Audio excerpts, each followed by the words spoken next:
When voters go into the booth in November, they will be confronted with three proposed constitutional amendments, and the first one on the ballot is one which you have been advocating for in a very significant way, and it has to do with the purchase of environmentally sensitive lands and management of those lands and a way to fund it.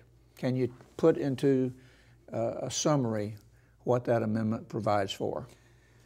Steve, nothing is more important in Florida than having clean water to drink. And what Amendment 1 does is protect Florida's drinking water, the water quality of our rivers, our springs, our beautiful bays, our wildlife habitat, our natural areas, so that generations of Floridians to come can enjoy them just like you and I do today.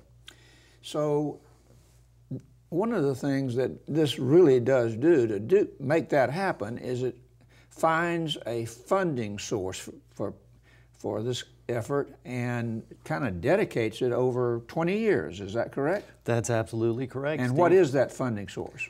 What the Water and Land Conservation Amendment does, Amendment 1 on the ballot this November, is sets aside 33% of the state's documentary stamp tax. This is a fee that's paid anytime real estate changes hands in Florida. When you bought your house, you paid doc stamp taxes on that.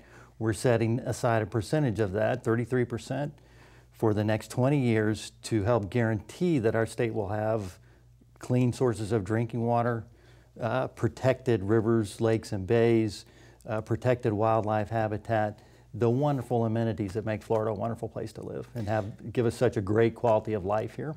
All right, this is a set-aside. It is not a new tax? No, Amendment 1 is not a new tax. It does not increase taxes in any way.